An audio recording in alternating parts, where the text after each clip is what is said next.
The Coalition's War Council sat in grim silence, their holographic display flickering with the latest casualty reports. Once proud fleets of starships now drifted as debris across the void, and countless strongholds on Coalition worlds had fallen to the Overlord Empire's unrelenting assault. General Arvik, a stoic Zentari with scaled, shimmering skin, let out a low hiss as he traced the battle lines with a clawed finger. Each mark represented devastation, another failure to stop the enemy's advance. "We're out of time," he said, his voice steady but laced with defeat. "The Overlords will reach the core systems within weeks. If we lose them, they'll pick us off one species at a time," interrupted Cowrin, a spindly Iridi diplomat with translucent skin that pulsed faintly with anxiety. Her voice trembled. "We are already lost." Around the circular table, representatives of the Coalition's diverse member species shifted uneasily. Each bore their own wounds from the war, scars, missing limbs, or the haunted eyes of those who had lost entire worlds. They had once believed their unity and advanced technology would make them invincible. But the Overlord Empire was unlike anything they had faced, brutal, methodical, and unrelenting. "We need options," Arvik growled, his slitted eyes narrowing. A flicker of hesitation passed across Cowrin's face before she leaned forward. "There may be one," she began, her voice barely above a whisper. "A species we have overlooked, primitive, isolated, but their history is unique." The room fell silent. Even the faint hum of the display seemed to dim as the council turned to her. "Humans," she said finally. A murmur rippled through the chamber. Most of the Coalition had heard of humanity in passing, an enigmatic species from a remote spiral arm, their homeworld a temperate, unassuming planet called Earth. They had remained isolated, uninvolved in galactic politics, and had developed at an astonishingly rapid pace. "Humans," scoffed Varlock, a hulking Morty general covered in dense, chitinous armor. "What could they possibly offer? Their technology is centuries behind ours.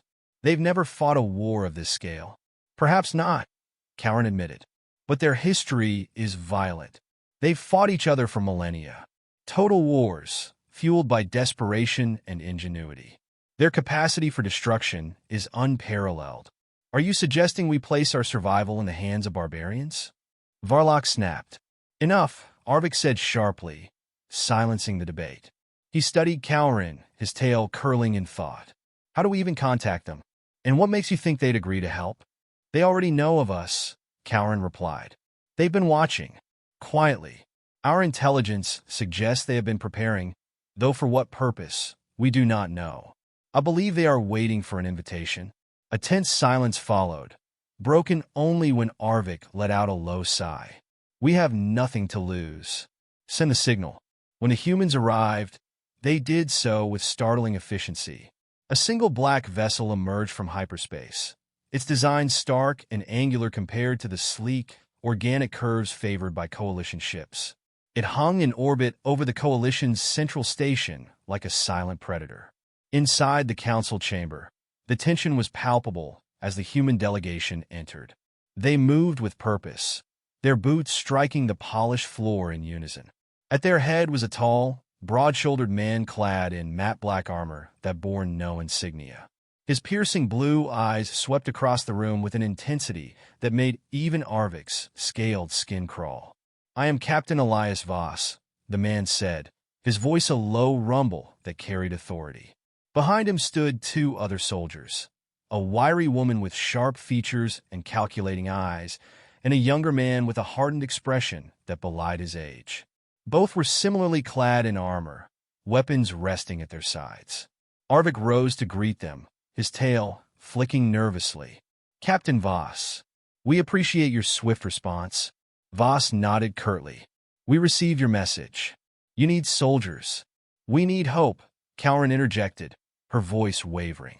Voss's gaze shifted to her, his expression unreadable. "Hope is a luxury. We deal in survival." The bluntness of his words stunned the room into silence. Cowrin's bioluminescent skin dimmed, but she held her ground. "You've seen our situation. Can you help us?" For a moment, Voss said nothing. Then he turned to his team, exchanged a glance, and stepped forward to the holographic display. "Show me where you need us," he said, his tone coldly pragmatic. Arvik hesitated before pulling up the tactical map. "Here," he said, pointing to a series of systems along the Coalition's outer defensive line.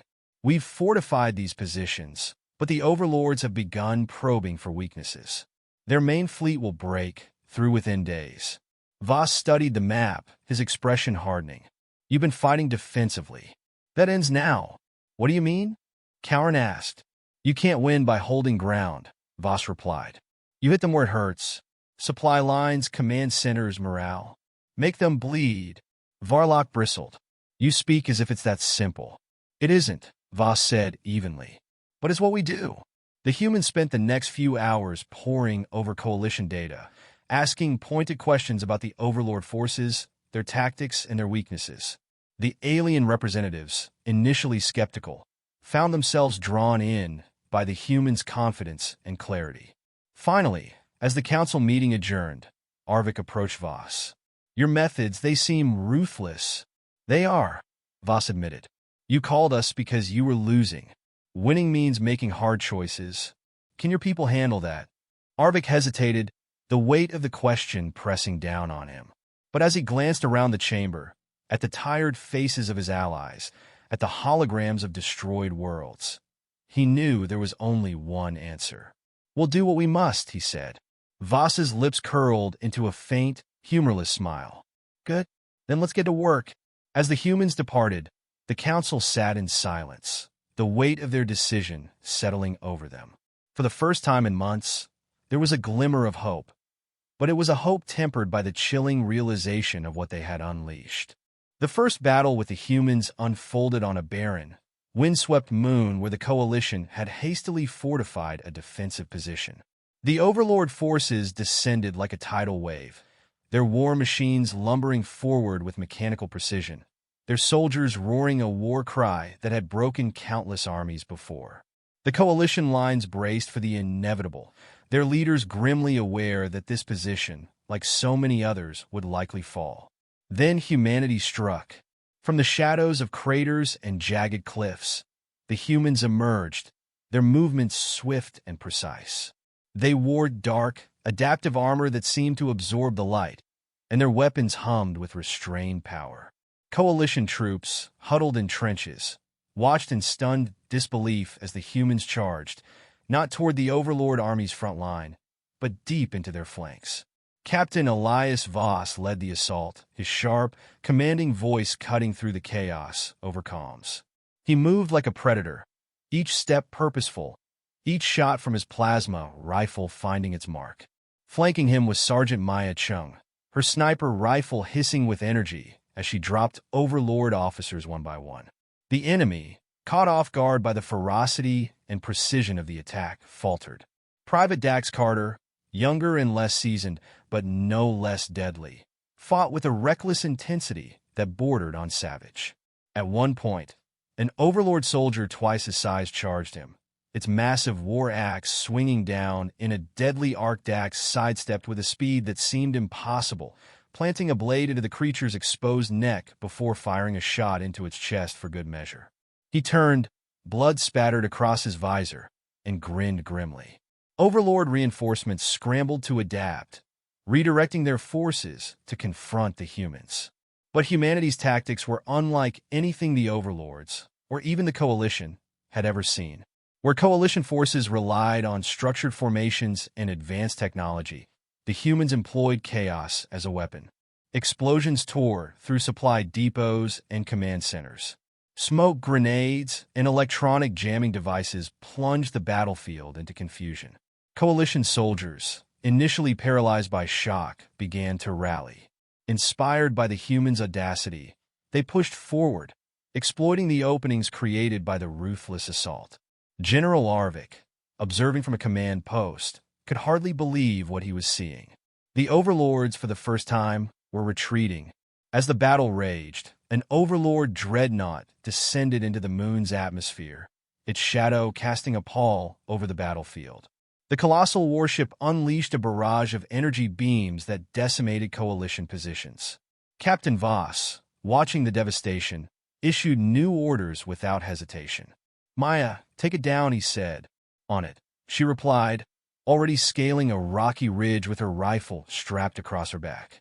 The coalition's anti-aircraft systems had been destroyed in the initial bombardment, leaving her as their only hope. She reached the summit, her breath steady despite the chaos below. With meticulous precision, she calibrated her weapon, aligning the shot with the dreadnought's exposed reactor port. "Make it count, Chung," Dax's voice crackled over comms. "I always do," she muttered, pulling the trigger. The plasma bolt streaked across the sky, a single beam of light that pierced the dreadnought's reactor. For a moment, the massive ship seemed to hang in the air, its engines sputtering. Then it erupted in a blinding explosion, fragments of its hull raining down like meteors. Coalition troops cheered, the sound echoing across the battlefield. In the aftermath of the battle, the humans and coalition forces regrouped in a makeshift command center. The air was thick with smoke and the acrid tang of burned metal. Coalition soldiers, once skeptical of their new allies, now regarded the humans with a mix of awe and trepidation. Arvik approached Voss, his scaled features unreadable. "You turn the tide," he said. "But at what cost?" "That level of destruction." Voss removed his helmet, revealing a face lined with years of conflict. His piercing gaze met Arvik's. "War isn't clean, General. You asked us to fight. This is how we fight." The room fell silent, the weight of his words pressing down on everyone. Kaurin, ever the diplomat, stepped forward. "We are grateful for what you've done," she said carefully. "But we must understand what drives your people to fight like this." Voss's expression hardened. "Survival," he said simply. "We fought wars that nearly destroyed us. We learned that survival demands sacrifice." Dax, standing nearby, interjected with a smirk. "And let's face it, we're good at making the other guys do the sacrificing." The levity in his tone drew a few uneasy chuckles from the coalition soldiers, but the humans' intensity was unmistakable. As the coalition leaders debriefed with the human team, new strategies began to take shape. Voss outlined plans for hit-and-run tactics, targeted strikes on Overlord infrastructure, and psychological warfare designed to sow chaos in the enemy ranks. The coalition, and used to such aggressive measures, hesitated. These tactics, Kaurin began, searching for the right words. "They are effective, yes, but they lack restraint." "Restraint won't save your people," Voss replied coldly. "If you want to win, you have to be willing to do whatever it takes. Anything less, and you'll lose." The council was divided. Some were repulsed by humanity's ruthlessness, while others saw it as their only chance. The debate continued late into the night, but one thing was clear. The humans had no intention of changing their approach. As the humans prepared to leave for their next mission, Arvik approached Voss one last time. "Your methods are difficult for us to accept," he admitted, "but I cannot deny their effectiveness. You've given us hope where there was none." Voss regarded him with a somber expression. "Hope is dangerous, General. It makes you think you have a choice. Remember that." With those words, he turned and walked away, his team following close behind. The coalition leaders watched them go, their minds heavy with the knowledge that humanity had changed the course of the war, but at a cost they were only beginning to comprehend. The Overlord Empire gathered its might for one final push, a cataclysmic assault aimed at crushing the coalition once and for all. The target was Core Nexus 7, a vast orbital station that served as the coalition's nerve center. If it fell, the coalition would collapse. The overlords knew it, the coalition knew it, and the humans, humanity's grim warriors now deeply entrenched in the fight, prepared for the slaughter to come. Captain Elias Voss stood on the station's central command deck, his armor scuffed and dented from weeks of relentless battles. Through the reinforced viewport, he watched the Overlord fleet emerge from hyperspace in an overwhelming display of power. Massive warships, bristling with weapons, dwarfed the coalition's defensive lines, and an armada of smaller assault craft swarmed ahead like locusts. The station's automated alarms wailed, a cacophony of dread that matched the grim expressions of the coalition officers. "They're throwing everything at us," General Arvik muttered, his scaled hands gripping the edge of the tactical display. His voice was calm, but the tension in his coiled tail betrayed him. They always do, Voss replied flatly. The trick is to make them regret it. Sergeant Maya Chung stood nearby, her sniper rifle slung over her shoulder. She scanned the room, her sharp eyes catching every flicker of hesitation among the coalition officers. We'll hold the line, she said with quiet confidence. No matter what it takes. Private Dax Carter leaned against a bulkhead, his youthful face twisted into a sardonic grin. No pressure, he said. Just the fate of the galaxy hanging by a thread. Typical Tuesday. Despite the attempt at humor, no one laughed. The reality was too stark, too close. As the Overlord fleet began its approach, the station's defenses roared to life. Energy cannons fired in synchronized bursts, lighting up the void with streaks of plasma. Coalition starships darted between the larger enemy vessels, executing daring maneuvers to disrupt their formations. But the Overlords advanced with brutal determination, their sheer numbers and firepower slowly overwhelming the defenders. Voss, Arvik said, his voice tight. They're breaching our outer lines. We won't last long at this rate. Voss nodded, his mind racing. He tapped his comm unit, his voice cutting through the chaos. All teams, initiate Phase 2. Target their command ships. Chung Carter, you're with me? The humans moved swiftly, their actions a blur of practiced precision.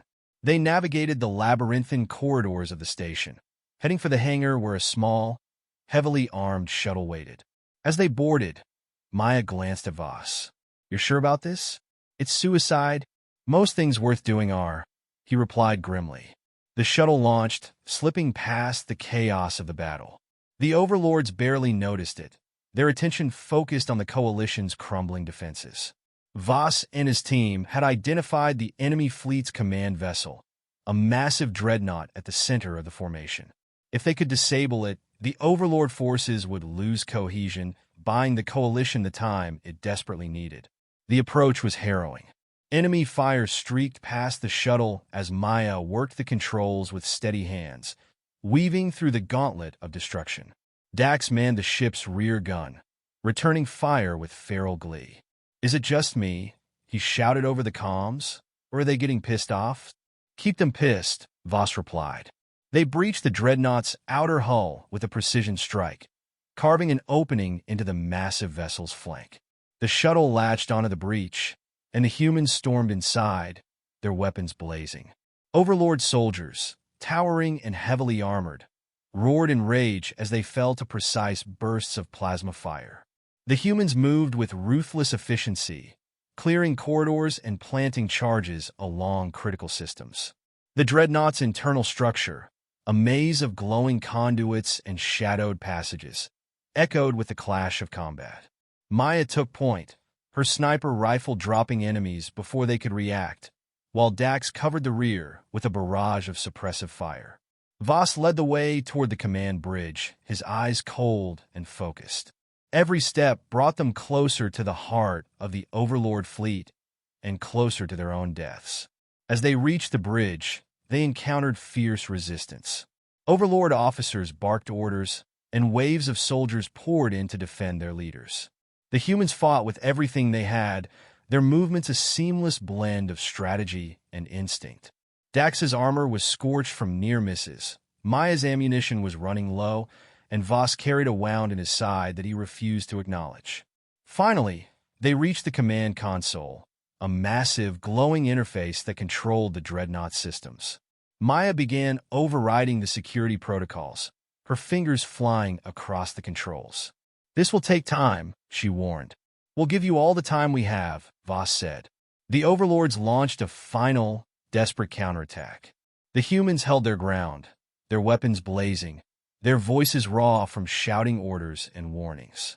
Dax, surrounded on all sides, let out a defiant roar as he fought back, his every movement a testament to humanity's relentless will to survive. Maya's voice cut through the chaos. Got it? Charges set. Voss turned to her, his expression hard. Then we're done here. Fall back. They fought their way back to the shuttle, every step a battle against overwhelming odds. By the time they reached the breach, Dax was dragging his leg, blood trailing behind him. But his grin remained intact. "Told you," he said breathlessly. Typical Tuesday. The shuttle detached just as the charges detonated. The dreadnought erupted in a blinding explosion. Its shattered remains sending shockwaves through the enemy fleet. The overlords, their command structure obliterated, faltered. Coalition forces seized the opportunity, rallying with newfound determination. Back on the station, the battle ended in victory, though at a cost too heavy to celebrate. The coalition leaders gathered in the command deck, their faces weary but resolute.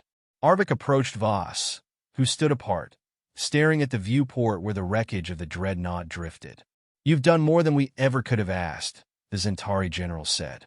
"We did what we had to," Voss replied, his voice quiet. "Nothing more." As the coalition began rebuilding, the humans prepared to leave. Voss, Maya, and Dax stood at the airlock, their presence both reassuring and unsettling to those around them. "Will we see you again?" Kaurin asked, her translucent skin dimmed with exhaustion. Voss hesitated. "If you ever need us," he said, "you'll know where to find us." With that, the humans boarded their ship, their figures disappearing into the shadows. The coalition had won, but the galaxy would never forget the price of their salvation, or the humans who had delivered it.